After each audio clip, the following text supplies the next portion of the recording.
Hi ನಮಸ್ಕಾರ. Welcome back to my YouTube channel Sarita Sannidhi vlogs YouTube ಚಾನಲ್ಗೆ ನಿಮ್ಮೆಲ್ರಿಗೂ ಕೂಡ ಪ್ರೀತಿಯ ಸುಸ್ವಾಗತ. ಎಲ್ಲರೂ ಚೆನ್ನಾಗಿದ್ದೀರಾ ಅಂತ ಭಾವಿಸ್ತೀನಿ. ನಾವು ಕೂಡ ಎಲ್ಲರೂ ಚೆನ್ನಾಗಿದ್ದೀವಿ. ಇದು ಮಂಗಳವಾರದ ವಿಡಿಯೋನ ನಿಮ್ಮ ಮುಂದೆ ಶೇರ್ ಮಾಡ್ಕೊಳ್ತಾ ಇದ್ದೀನಿ.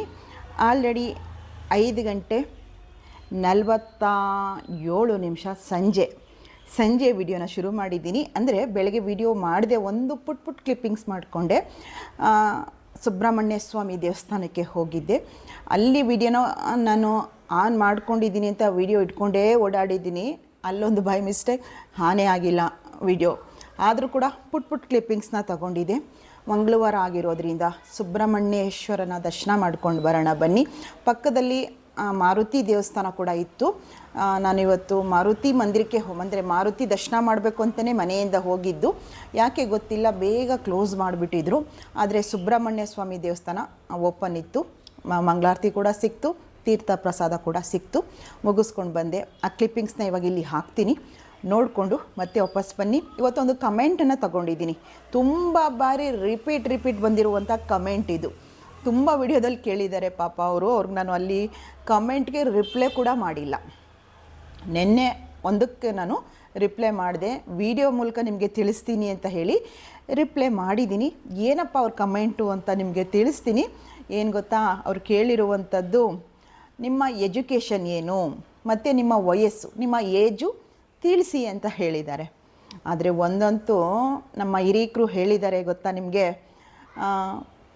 ಪುರುಷರು ಸಂಬಳ ಕೇಳಬಾರ್ದು, ಹೆಣ್ಮಕ್ಳು ವಯಸ್ಸನ್ನು ಕೇಳಬಾರ್ದು ಅಂತ ಹೇಳಿದ್ದಾರೆ. ಅದೊಂದು ಗಾದೆ ಮಾತು ಅಲ್ವಾ, ನಾಣ್ಣುಡಿ ಮಾತು ಅಂತ ಅಂದ್ಕೊಳ್ಳೋಣ. ನಮ್ಮ ಹಿಂದಿನ ಕಾಲದಿಂದನೂ ಕೂಡ ಅದನ್ನು ಒಂದು ರೂಢಿ ಮಾತುಗಳು ಬೇಗ ಹೇಳ್ತಾರೆ. ಸಂಬಳ ಕೇಳಬಾರ್ದು ಗಂಡಸ್ರ ಹತ್ರ, ಹೆಣ್ಮಕ್ಳು ವಯಸ್ಸನ್ನು ಕೇಳಬಾರ್ದು ಅಂತ. ಆದರೆ ತುಂಬ ಕೇಳಿದ್ದಾರೆ ಅವರು.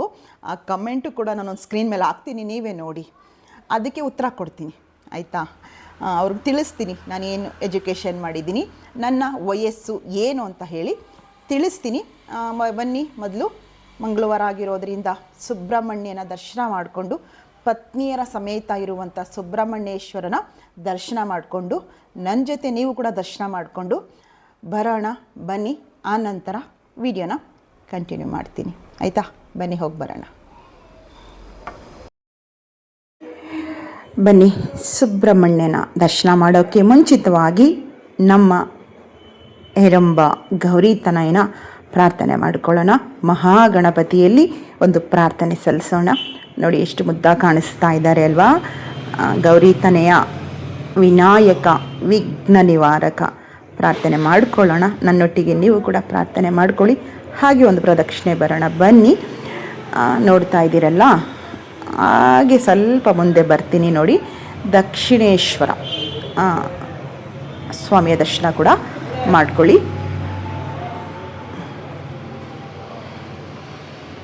ಪ್ರಾರ್ಥನೆ ಮಾಡಿಕೊಂಡು ಕೈ ಮುಗಿದು ಹಾಗೆ ಹೋಗೋಣ. ಪರಿಸರ ಪ್ರಕೃತಿ ತುಂಬ ಸುಂದರವಾಗಿ ಕಾಣಿಸ್ತಾ ಇದೆ ಅಲ್ವಾ. ಶಿವನ ದರ್ಶನ, ನಂಜುಂಡೇಶ್ವರನ ದರ್ಶನ ಕೂಡ ಆಗ್ತಾ ಇದೆ. ಪಕ್ಕದಲ್ಲಿ ಶಿವಾಲಯ ಇರೋದರಿಂದ ಗೋಪುರದ ಮೇಲೆ ಶಿವನ ಒಂದು ದರ್ಶನ ಮಾಡಿಕೊಂಡ್ವಿ. ವಿಷ್ಣುವಿನ ದರ್ಶನ ಕೂಡ ಆಗ್ತಾ ಇದೆ. ಹಾಗೆ ಪಕ್ಕದಲ್ಲಿ ದುರ್ಗೆಯ ದರ್ಶನ ಕೂಡ ಮಾಡ್ಕೊಳ್ಳಿ. ಅಮ್ಮನವರ ದರ್ಶನ ಕೂಡ ಖಂಡಿತ ಎಲ್ರಿಗೂ ಬೇಕು. ಹಾಗೆ ಒಂದು ಪ್ರದಕ್ಷಿಣೆ ಆಯಿತು. ಶ್ರೀ ವಿಷ್ಣು ದುರ್ಗಿ ದರ್ಶನ ಆಯಿತು. ಪತ್ನಿಯರೊಟ್ಟಿಗೆ ಇರುವಂತಹ ಸುಬ್ರಹ್ಮಣ್ಯ ಸ್ವಾಮಿ, ನಾನು ಪ್ರತಿ ಮಂಗಳವಾರ ಬಂದು ಒಂದು 10 ನಿಮಿಷ ಕೂತು ಪ್ರಾರ್ಥನೆ ಮಾಡ್ಕೊಂಡು ಹೋಗುವಂಥ ಅಭ್ಯಾಸ ರೂಢಿ ಮಾಡ್ಕೊಂಡಿದ್ದೀನಿ. ತುಂಬ ಲಕ್ಷಣವಾಗಿ ಕಾಣಿಸ್ತಾ ಇದ್ದರು. ಮನಸ್ಸಿನ ತುಂಬ ಭಕ್ತಿ ಮೂಡುವಂತಹ ಒಂದು ದರ್ಶನ ನನಗೆ ಆಗ್ತಾ ಇತ್ತು. ನೋಡ್ತಾ ಇದ್ದೀರಿ, ಒಳ್ಳಿ ಸಮೇತ ದೈವಾನ್ಯ ಅಮ್ಮನವರ ಸಮೇತವಾಗಿ ಸುಬ್ರಹ್ಮಣ್ಯ ಸ್ವಾಮಿ ದರ್ಶನ ಮಾಡ್ಕೊಳ್ತಾ ಇದ್ದೀವಿ ನಾವು. ಸ್ವಾಮಿ ಅನುಗ್ರಹ ಬೇಕು. ತುಂಬ ನಾಗದೋಷ ಈ ಥರ ಏನೇ ಇದ್ದರೂ ಸಹ ಸ್ವಾಮಿ ಅನುಗ್ರಹದಿಂದನೇ ಅದೆಲ್ಲ ಪರಿಹಾರ ಆಗುವಂಥದ್ದಲ್ವಾ. ಆದ್ದರಿಂದ ನೀವೆಲ್ಲರೂ ಕೂಡ ಖಂಡಿತ ಪ್ರಾರ್ಥನೆ ಮಾಡ್ಕೊಳ್ಳಿ. ತುಂಬಾ ಒಂದು ಭಕ್ತಿ ಮೂಡುವಂಥ ಒಂದು ಕ್ಷಣ ನನಗೆ ಅಂತ ಹೇಳಬಹುದು. ಮಾರುತಿ ದರ್ಶನ ಮಾಡ್ಕೊಳ್ಳೋಣ ಅಂತಲೇ ಬಂದೆ. ಯಾಕೆ ಅಂತ ಗೊತ್ತಿಲ್ಲ, ಇವತ್ತು ಬೇಗ ಕ್ಲೋಸ್ ಮಾಡಿದ್ರು. ನಿಂತು ಅಂದರೆ ಬಾಗಿಲು ಹಾಕಿದ್ರು, ಆದರೂ ಸಹ ಸ್ವಾಮಿ ದರ್ಶನ ಮಾಡಿಕೊಂಡು ಪ್ರಾರ್ಥನೆ ಮಾಡಿಕೊಂಡು ಬರುವಂಥದ್ದನ್ನು ಮಾಡಿದೆ. ಮಹಾಮಂಗಳಾರತಿ ಕೂಡ ಮಾಡಿದ್ರು. ಮಹಾಮಂಗಳಾರತಿ ತಗೊಂಡು ತೀರ್ಥ ಪ್ರಸಾದ ತಗೊಂಡು ನಮಸ್ಕಾರ ಮಾಡಿ 10 ನಿಮಿಷ ಕೂತ್ಕೊಂಡು ಪ್ರಾರ್ಥನೆ ಮಾಡಿಕೊಂಡು ಹೊರಗಡೆ ಬಂದೆ. ಇಲ್ಲಿ ಅರಳಿ ವೃಕ್ಷ ಇದೆಯಲ್ವಾ, ಇಲ್ಲೂ ಸಹ ತುಂಬ ವಿಶೇಷ ಅಂತ ಕೂಡ ಹೇಳ್ತೀನಿ. ಇಲ್ಲೇ ಪಕ್ಕದಲ್ಲಿ ಮಾರುತಿ ದೇವಸ್ಥಾನ ಪಕ್ಕದಲ್ಲೇ ಇರುವಂಥದ್ದು, ಕ್ಲೋಸ್ ಮಾಡಿದರು. ಅದರಿಂದ ಹಂಗೆ ಪ್ರಾರ್ಥನೆ ಮಾಡಿಕೊಂಡೆ. ಮಾರುತಿಯ ಒಂದು ಪ್ರಾರ್ಥನೆ ಮಂಗಳವಾರ ಶನಿವಾರ ಅಂತೂ ಖಂಡಿತ ನಾನು ಪ್ರಾರ್ಥನೆ ಮತ್ತು ದರ್ಶನ ಮಾಡುವಂಥದ್ದು ಕೂಡ ಮಾಡ್ತೀನಿ. ನವಗ್ರಹ ದೇವಸ್ಥಾನ, ಶಿವಾಲಯ, ಕೃಷ್ಣ ಮಂದಿರ, ಹೀಗೆ ಪಕ್ಕನೇ ಇರುವಂತಹ ಒಂದು ಕ್ಷೇತ್ರ ಅಂತ ಅಂದ್ಕೊಳ್ತೀನಿ. ಇದು ಈಶ್ವರ ದೇವಾಲಯ ಪಕ್ಕದಲ್ಲಿ ಕೃಷ್ಣ ಮಂದಿರ ಇರುವಂಥದ್ದು ನೋಡ್ತಾ ಇದ್ದೀರಲ್ವಾ. ಒಂದು ಸಲ ನೀವು ಈ ಜಾಗಕ್ಕೆ ಬಂದರೆ ಎಲ್ಲ ದೇವರಗಳ ದರ್ಶನ ಕೂಡ ಖಂಡಿತ ಮನಸ್ಸಿಗೆ ನೆಮ್ಮದಿ ಕೊಡುತ್ತೆ. ಎದುರುಗೇನೆ ಇರುವಂಥ ಸುಬ್ರಹ್ಮಣ್ಯ ಸ್ವಾಮಿಯ ಒಂದು ತುಂಬ ಎತ್ತರದ ಒಂದು ಸ್ಟ್ಯಾಚ್ಯೂ ಕೂಡ ಇದೆ. ಇಲ್ಲಿ ಹುತ್ತ ಇದೆ. ಹುತ್ತದಲ್ಲಿ ಸುಬ್ರಹ್ಮಣ್ಯ ಸ್ವಾಮಿಯ ಒಂದು ಉದ್ಭವ ಇದ್ದಿದ್ದರಿಂದ ಇಲ್ಲೂ ಕೂಡ ಪ್ರತಿ ಮಂಗಳವಾರ ಷಷ್ಠಿಯಂದು ಅಭಿಷೇಕ ಪೂಜೆ ತುಂಬ ಚೆನ್ನಾಗಿ ನಡೆಯುತ್ತೆ. ಹೀಗೆ ಸ್ವಲ್ಪ ದಿನದ ಹಿಂದೆನೂ ಕೂಡ ನಾನು ಇಲ್ಲಿ 3 ತಿಂಗಳು ನಮ್ಮ ಮನೆಯವ್ರು ತೀರ್ಕೊಂಡು 3 ತಿಂಗಳು ನಂತರ ದೇವಸ್ಥಾನಗಳಿಗೆ ಹೋಗೋಕ್ಕೆ ಅಭ್ಯಾಸ ಮಾಡಿಕೊಂಡೆ ಅಲ್ವಾ. ಫಸ್ಟ್ ನಾನು ಇಲ್ಲಿಗೆ ಬಂದಾಗ ಸ್ವಾಮಿ ಹೂವು ಪ್ರಸಾದದ ಮೂಲಕನೂ ಕೂಡ ನನಗೆ ಅನುಗ್ರಹ ಮಾಡಿದ್ರು. ಆ ವಿಡಿಯೋ ಕೂಡ ನಿಮ್ಮ ಮುಂದೆ ಶೇರ್ ಮಾಡಿಕೊಂಡಿದ್ದೆ. ನೋಡಿ, ಇಲ್ಲಿ ಹುತ್ತ ಇದೆ. ಇಲ್ಲಿ ಉದ್ಭವ ಆಗಿರುವಂತಹ ಒಂದು ಸನ್ನಿಧಾನ ಅಂತ ನಾನು ಹೇಳ್ತೀನಿ. ದರ್ಶನ ಮಾಡ್ಕೊಳ್ಳಿ, ಪ್ರಾರ್ಥನೆ ಮಾಡ್ಕೊಳ್ಳಿ. ಯಾರಿಗೆಲ್ಲ ಮಕ್ಕಳಾಗಿಲ್ಲ, ಜೊತೆಗೆ ಮದುವೆ ಆಗಿಲ್ಲ, ಇನ್ನೂ ವಿಳಂಬ ಆಗ್ತಾಯಿದೆ ಅನ್ನೋರು ಸಹ ಪ್ರಾರ್ಥನೆ ಮಾಡ್ಕೊಳ್ಳಿ. ಏನೇ ದೋಷ ಇದ್ದರೂ ಕೂಡ ಪರಿಹಾರ ಆಗುತ್ತೆ. ಆ ನಂಬಿಕೆ, ಆ ಪಾಸಿಟಿವಿಟಿ ನಿಮ್ಮ ಮನಸ್ಸಿನಲ್ಲಿ ಯಾವಾಗಲೂ ಇಟ್ಕೊಳ್ಳಿ. ಬನ್ನಿ, ದೊಡ್ಡದಾಗಿ ಒಂದು ಸ್ಟ್ಯಾಚ್ಯೂ, ಸುಬ್ರಹ್ಮಣ್ಯ ಸ್ವಾಮಿಯ ಒಂದು ಸ್ಟ್ಯಾಚ್ಯೂ ಇದೆ. ತುಂಬಾ ಭಕ್ತಿ ಮೂಡುತ್ತೆ. ಇಲ್ಲಿ ನಿಂತ್ಕೊಂಡ್ರೆ ಸಾಕು, ಏನೋ ಮನಸ್ಸಿಗೆ ನೆಮ್ಮದಿ. ನಮ್ಮ ಮನಸ್ಸಿನಲ್ಲಿರುವಂಥ ಒಂದಿಷ್ಟು ತಳಮಳ ಎಲ್ಲನೂ ಕೂಡ ಅವರ ಪಾದಕ್ಕೆ ಅರ್ಪಣೆ ಮಾಡ್ತೀವಿ ಆ ಕ್ಷಣ ಅಂತ ನಾನು ಅಂದ್ಕೊಳ್ತೀನಿ. ಎಲ್ರಿಗೂ ಒಳ್ಳೆಯದು ಮಾಡಲಿ ಅಂತ ಹೇಳಿ ನಾನು ಕೂಡ ಮನಸ್ಪೂರ್ವಕವಾಗಿ ನಮ್ಮ ದೇವರಲ್ಲಿ ಬೇಡ್ಕೊಳ್ಳೋಣ, ಆಯಿತಾ. ಹಂಗೆ ಪ್ರದಕ್ಷಿಣೆ ಹಾಕಿ ಒಂದು ನಮಸ್ಕಾರ ಹಾಕಿ ಮುಂದೆ ಬರ್ತಾ ಇದ್ದೀನಿ. ಮತ್ತು ವಿಡಿಯೋ ಕಂಟಿನ್ಯೂ ಮಾಡೋಣ ಅಂತ ಅಂದ್ಕೊಂಡೆ, ಆಗಲಿಲ್ಲ. ಯಾರೋ ಸಿಕ್ಕಿದ್ರು ಅಲ್ಲಿ ಒಬ್ಬ ಸ್ನೇಹಿತರು, ಆಕೆ ಬಂದಿದ್ದರು. ಅವ್ರ ಜೊತೆ ಮಾತಾಡಿಕೊಂಡು ವಿಡಿಯೋನ ಎಂಡ್ ಮಾಡಿಬಿಟ್ಟೆ. ಬನ್ನಿ, ಮನೆಗೆ ಹೋಗಿ ಮಾತನ್ನು ಮುಂದುವರಿಸ್ತೀನಿ. ನೋಡ್ಕೊಂಡು ಬಂದ್ರಿ, ಸುಬ್ರಹ್ಮಣ್ಯ ಪತ್ನಿಯರೊಟ್ಟಿಗೆ ಇರುವಂತಹ ನಮ್ಮ ಸುಬ್ರಹ್ಮಣ್ಯ ಸ್ವಾಮಿಯ ದರ್ಶನ ಮಾಡ್ಕೊಂಬಂದ್ರಿ. ಮಂಗಳವಾರ ಆಗಿರೋದ್ರಿಂದ ಸ್ವಾಮಿ ಅನುಗ್ರಹ ಎಲ್ಲರ ಮೇಲೂ ಇರಲಿ ಅಂತ ಕೇಳ್ಕೊಳ್ತಾ, ಇವತ್ತು ಒಂದು ಕಮೆಂಟನ್ನು ತಗೊಂಡಿದ್ದೀನಿ. ಅವ್ರ ಹೆಸರು ಬಂದು ವಿಜಯ ಸೂರ್ಯ ಅಂತ ಹೇಳಿ. Ma'am, what is your qualification and age ma'am ಅಂತ ಹೇಳಿದ್ದಾರೆ. ಆ ಕಮೆಂಟನ್ನು ಸ್ಕ್ರೀನ್ ಮೇಲೆ ಹಾಕ್ತೀನಿ. ತುಂಬ ಬಾರಿ ಕೇಳಿದ್ದೀರಿ ವಿಜಯ ಸೂರ್ಯ ಅವರೇ. ಅಲ್ಲೇ ನಾನು ನಿಮ್ಮ ಕಮೆಂಟ್ಗೆ ರಿಪ್ಲೈ ಕೊಡ್ಬೋದಿತ್ತು. ಇದು ತುಂಬ ಜನ ಕೇಳಿದರು, ಅಕ್ಕ ನಿಮ್ಮ ಎಜುಕೇಷನ್ ಏನು ಓದಿದ್ದೀರಾ ಅಂತ ಹೇಳಿ. ನಮ್ಮ ಹೆಣ್ಮಕ್ಳು ಕೂಡ ಕೇಳಿದರು, ಅದಕ್ಕೋಸ್ಕರ ಇವತ್ತು ಹೇಳ್ತೀನಿ. ನಂದು ಒಂಥರ ಚೈಲ್ಡ್ ಮ್ಯಾರೇಜ್ ಅನ್ಕೋಬೇಕು. ಅಂದರೆ ಹಾಗೆಲ್ಲ ಕೇಳ್ತಿರ್ಲಿಲ್ಲ. ನನ್ನ 10th ರಿಸಲ್ಟ್ ಬಂದಿದ್ದು 2 ದಿನಕ್ಕೆ ನಮ್ಮ ಮನೆಯವರು ನನ್ನನ್ನು ನೋಡೋಕ್ಕೆ ಅಂದರೆ ಅವರ ತಾಯಿ ಫಸ್ಟ್ ಅವರು ರಿಲೇಟಿವ್ ಎಲ್ಲ ಬರ್ತಾರೆ. ಅವ್ರು ಬಂದು ನೋಡ್ಕೊಂಡು ಹೋದ ಮೇಲೆ ನಮ್ಮ ಮನೆಯವ್ರು ಬರ್ತಾರೆ. ರಿಸಲ್ಟ್ ಬಂದು ಒಂದು 2-3 ದಿನ ಅಷ್ಟೇ ಆಗಿರುತ್ತೆ. ನಮ್ಮ ತಂದೆ ಆವಾಗೆಲ್ಲ, ಈಗ ನಂದು ಮದುವೆ ಆಗಿ 26ನೇ ಈಗ ಈ ಡಿಸೆಂಬರ್ ಬಂದರೆ 25 ತುಂಬಿ 26ನೇ ವರ್ಷಕ್ಕೆ ರನ್ ಆಗುತ್ತೆ.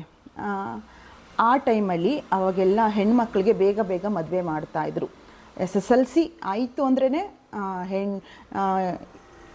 ಗಂಡು ಬರ್ತಾ ಇದ್ದಿದ್ದಂಥದ್ದು, ಮದುವೆ ಸೆಟ್ ಆಗ್ತಾ, ಇವೆಲ್ಲ ಅವಾಗೆಲ್ಲ ಹಂಗೆ ಇದ್ದಿದ್ದು. ಇವಾಗ ಬಿಡಿ, ಈಗ 18 ವರ್ಷ ಆಗಿಲ್ಲ ಅಂದರೆ ಚೌಟ್ರಿಗಳೇ ಕೊಡೋದಿಲ್ಲ. ಕದ್ದು ಮುಚ್ಚಿ ಏನಾದ್ರು ಮಾಡ್ಕೊಳ್ತಾರೋ ದೇವಸ್ಥಾನಗಳಲ್ಲಿ, ಅದು ಗೊತ್ತಿಲ್ಲ. ಆದರೆ ಆ ಟೈಮ್ ಹಂಗಿತ್ತು. ಆಗ ಏನು ಆ ಥರ ಯಾರು ಕೂಡ ಕಾನೂನಲ್ಲಿ ಅಷ್ಟೊಂದು ರಿಸ್ಟ್ರಿಕ್ಷನ್ಗಳು ಇರಲಿಲ್ಲ. ಹಿಂಗಿದ್ದಾಗ ನೀವು ನಂಬ್ತಿರೋ ಇಲ್ವೋ ಗೊತ್ತಿಲ್ಲ, ಯಾವುದಾದ್ರೂ ಅಮ್ಮನ ಜೊತೆ ಪಪ್ಪನ ಜೊತೆ ನಾವು ಮದುವೆ ಯಾವುದಾದ್ರು ಒಂದು ಮದುವೆಗೆ ಹೋದರೆ ಅಲ್ಲಿ ಯಾರಾದರೂ ಬಂದು ಕೇಳ್ತಿದ್ರು, ನಿಮ್ಮ ಹುಡುಗಿನ ಮದುವೆ ಮಾಡಿಕೊಡ್ತೀರಾ, ಒಳ್ಳೆ ಹುಡುಗ ಇದ್ದಾರೆ, ಮನೆತನ ತುಂಬ ಚೆನ್ನಾಗಿದೆ. ನಮ್ಮ ತಂದೆಗೆ ತುಂಬ ಫೋರ್ಸ್ ಮಾಡ್ತಿದ್ರು. ಯಾವುದಾದ್ರೂ ರಿಲೇಟಿವ್ ತುಂಬ ಹತ್ತಿರದ ಮದುವೆಗಳಿಗೆ ಹೋಗ್ತಾ ಇದ್ದಿದ್ದು, ಕರ್ಕೊಂಡು ಹೋಗ್ತಾಯಿದ್ವಿ, ಎಲ್ಲರೂ ಕುಟುಂಬ ಸಮೇತವಾಗಿ ಹೋಗ್ತಾಯಿದ್ವಿ.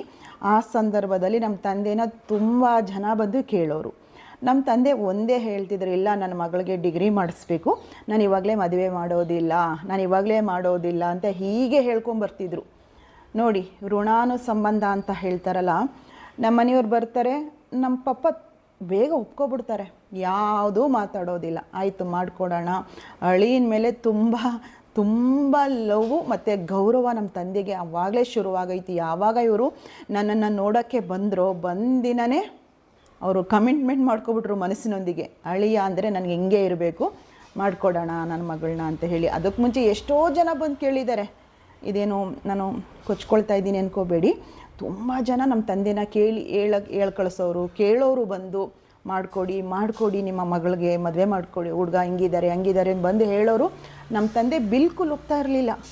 ಇಲ್ಲ, ನನ್ನ ಮಗಳಿಗೆ ಡಿಗ್ರಿ ಮಾಡಿಸ್ಬೇಕು, ಮದುವೆ ಮಾಡೋದಿಲ್ಲ, ಹಿಂಗೆ ಹೇಳ್ತಿದ್ದವರು ಬಂದು ಬರೀ ಇವತ್ತು ಬರ್ತಾರೆ ನೋಡೋಕ್ಕೆ.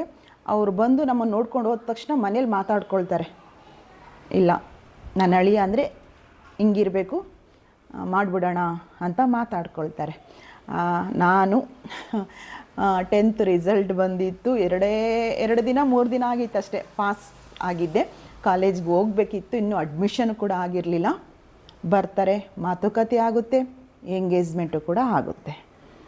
ಎಂಗೇಜ್ಮೆಂಟ್ ಆಗಿ ಮದುವೆ ಕೂಡ ಆಗುತ್ತೆ. ಮದುವೆ ಆದಮೇಲೆ ಅವ್ರು ಮೊದಲು ಒಂದು ಆಶ್ವಾಸನೆ ಕೊಡ್ತಾರೆ, ನಾವು ಓದಿಸ್ತೀವಿ, ಮದುವೆ ಆದಮೇಲೂ ಸಹ ನಾವು ಓದಿಸ್ತೀವಿ ಅಂತೇಳಿ ಆಶ್ವಾಸನೆ ಕೊಡ್ತಾರೆ. ಅವ್ರ ಮಾತಿನಂತೆ ನನಗೆ ಪರ್ಮಿಷನ್ ಕೂಡ ಸಿಗುತ್ತೆ. ಮದುವೆ ಆಗಿ ವರ್ಷದ ನಂತರ ಡೈರೆಕ್ಟಾಗಿ ಕರೆಸ್ಪಾಂಡೆನ್ಸ್ ನಾನು 2nd PU exam ಕಟ್ತೀನಿ. 10th PUC ಹೋಗೇ ಇರಲ್ಲ ನಾನು, 2nd PUC ಡೈರೆಕ್ಟಾಗಿ ತೊಗೊಳ್ತೀನಿ. ನೋಡಿ, ಅಲ್ಲೂ ಕೂಡ ಒಂದು ತಿರುವು. ನಾನು ಎಕ್ಸಾಮ್ ಕಟ್ಟಕ್ಕೆ ಹೋದಾಗ ಪ್ರೆಗ್ನೆಂಟ್ ಇರ್ತೀನಿ. ನನ್ನ ದೊಡ್ಡ ಮಗನಿಗೆ ಪ್ರೆಗ್ನೆಂಟ್ ಇರ್ತೀನಿ. 5 ತಿಂಗಳು ಪ್ರೆಗ್ನೆಂಟು ನಾನು ಎಕ್ಸಾಮ್ ಅಟೆಂಡ್ ಮಾಡಿದಾಗ. 2nd PUನ ನಾನು ಪಾಸ್ ಮಾಡ್ಕೊಳ್ತೀನಿ. ಮುಂದಕ್ಕೆ ಓದೋಕ್ಕಾಗಲಿಲ್ಲ, ಮಗು ಆಯಿತು. ಮಗು ಆದಮೇಲೆ ಮುಂದಕ್ಕೆ ನನಗೆ 2nd PU ಅಂತೂ ಪಾಸ್ ಮಾಡಿಕೊಂಡೆ. ಮುಂದಕ್ಕೆ ನನಗೆ ಓದೋದಕ್ಕೆ ಆಗಲಿಲ್ಲ. ಇವ್ರನ್ನ ಲಾಲನೆ ಪಾಲನೆ, ನನ್ನ ಮಗ ಹುಡ್ತಾನೆ, 5 ತಿಂಗಳು ಪ್ರೆಗ್ನೆಂಟಲ್ಲಿ ನಾನು ಎಕ್ಸಾಮ್ ಬರೀತೀನಿ, 2nd PU ಎಕ್ಸಾಮ್ ಬರೀತೀನಿ. ಆ ನಂತರ ಮಗು ಆದಮೇಲೆ ಅವರ ಲಾಲನೆ ಪಾಲನೆ ಕಡೆ ನಾನು ಗಮನ ಕೊಡಬೇಕಾಗಿ ಬಂತು. ಖಂಡಿತ ನಾನು ಡಿಗ್ರಿನೂ ಮಾಡ್ಕೋಬಹುದಿತ್ತು, ನನ್ನ ಆಸೆ ಪ್ರಕಾರ ನಾನು ಮುಂದೆ ಓದ್ಬೋದಿತ್ತು. ಈ ರೀತಿ ಆಯಿತು. ನನ್ನ ಎಜುಕೇಷನ್ 2nd PU ಮುಗಿಸ್ಕೊಂಡಿದ್ದೀನಿ. ನೋಡ್ತಿರಲ್ಲ, ನಾನು ಕನ್ನಡ ಮೀಡಿಯಮಲ್ಲಿ ಓದಿರುವಂಥದ್ದು, ಗೌರ್ಮೆಂಟ್ ಸ್ಕೂಲಲ್ಲಿ ಓದಿರುವಂಥದ್ದು. ನನ್ನ ಕನ್ನಡ ಬಳಕೆ, ಕನ್ನಡ ನನಗೆ ಫೇವ್ರೆಟ್ಟು.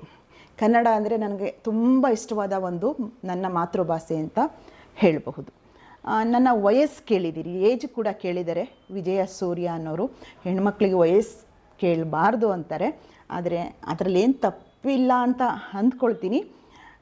ನೀವೇ ಗೆಸ್ ಮಾಡಿ ಎಷ್ಟು ನನ್ನ ವಯಸ್ಸು ಇರಬಹುದು ಅಂತ ಹೇಳ್ತೀನಿ.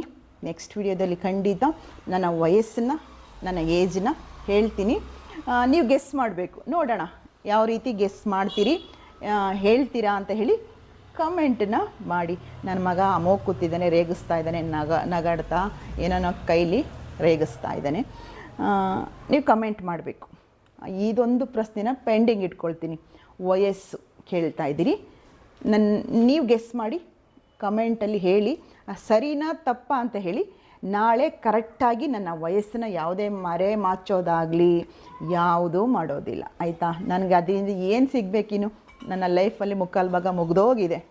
ಆದ್ದರಿಂದ ಖಂಡಿತ ನಾನು ನಾಳಿನ ವಿಡಿಯೋದಲ್ಲಿ ನಿಮ್ಮ ಮುಂದೆ ನನ್ನ ವಯಸ್ಸನ್ನು ತಿಳಿಸ್ತೀನಿ.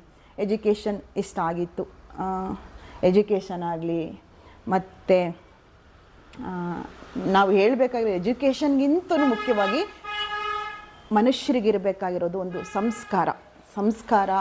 ನಾವು ಹುಟ್ಟಿದ ಮನೆಯಿಂದನೇ ಬಂದಿದ್ರೆ ಅದ್ರ ಮುಂದೆ ಮತ್ಯಾವುದೂ ಅಲ್ಲ ಅಂತ ನಾನು ಹೇಳ್ತೀನಿ, ಆಯಿತಾ? ನೆಕ್ಸ್ಟ್ ವಿಡಿಯೋದಲ್ಲಿ ಬರ್ತೀನಿ, ಹೊಸ ನನ್ನ ಡೈಲಿ ಬ್ಲಾಗೊಂದಿಗೆ ಬರ್ತೀನಿ. ಈ ಒಂದು ಪ್ರಶ್ನೆಗೆ ಆ ವಿಡಿಯೋದಲ್ಲಿ ಉತ್ತರ ಕೊಡ್ತೀನಿ, ಆಯಿತಾ? ಬರಲಾ? ಮತ್ತೊಂದು ವಿಡಿಯೋದಲ್ಲಿ ಸಿಗೋಣ. ಎಲ್ರಿಗೂ ಒಳ್ಳೆಯದಾಗಲಿ.